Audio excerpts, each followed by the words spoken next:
दोस्तों 2017 में जब सरकार को लगा कि पॉलिटिकल पार्टीज को फंड के रूप में ब्लैक मनी मिलता है तो उन्होंने इलेक्टोरल बॉन्ड जैसे कॉन्सेप्ट को इंट्रोड्यूस किया। अब मान लो आप किसी पार्टी को सपोर्ट करते हो, आप उसको पैसा देना चाहते हो तो पहले आपको एसबीआई बैंक के पास जाना पड़ेगा, वहां से एक डॉक्यूमेंट, एक बॉन्ड या एक पेपर खरीदना पड़ेगा जिसकी वैल्यू 1,000, 10,000, 1,00,000, 10,00,000 और 1 करोड़ की होती थी। इसके बाद आप ये पेपर या ये डॉक्यूमेंट या ये बॉन्ड अपनी मन पसंदीदा पार्टी को देते हो और यहाँ से ही आपकी पार्टी अपने सारे खर्चे निकालती है। इंडियन एक्सप्रेस की एक रिपोर्ट के हिसाब से 2017 से 2023 के बीच में सबसे ज्यादा फंडिंग बीजेपी, जिसको 6,000 करोड़ से ज्यादा पैसे मिले हैं। कांग्रेस दूसरे नंबर पर है जिसको 1,100 करोड़ से ज्यादा का फंड मिला है। वहीं तीसरे नंबर पर टीएमसी है जिसको 1,000 करोड़ से ज्यादा का फंड मिला है। अब इलेक्टोरल बॉन्ड में क्या प्रॉब्लम थी, यहाँ से ये तो पता चलता था कि किस पार्टी को कितना पैसा मिला, पर ये पता नहीं चल पाता था कि इस पार्टी को इतना पैसा कहां से मिला, जो अगर अलग तरीके से देखें तो एक तरीके से आरटीआई यानी कि जो फंडामेंटल राइट है उसका वायलेशन माना जा सकता है। अब ये जान लेते हैं कि सुप्रीम कोर्ट ने इलेक्टोरल बॉन्ड को खत्म क्यों किया या उसे बैन क्यों कर दिया। दोस्तों पिटिशनर्स या ऑपोजिशन का कहना था कि एसबीआई एक पब्लिक सेक्टर बैंक है यानी कि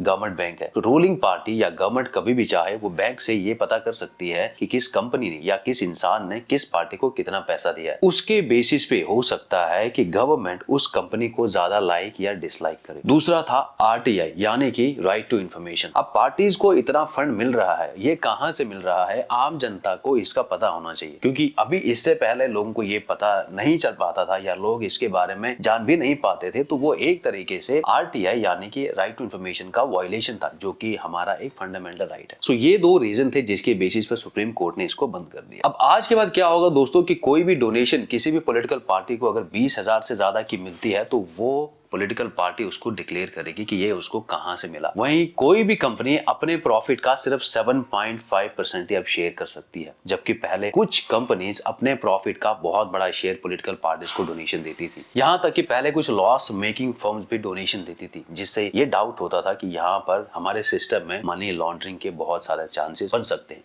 ये कुछ एक रीजन थे जिसके बेसिस पर सुप्रीम कोर्ट ने इलेक्टोरल बॉन्ड को फिलहाल बंद कर दिया या बैन कर दिया।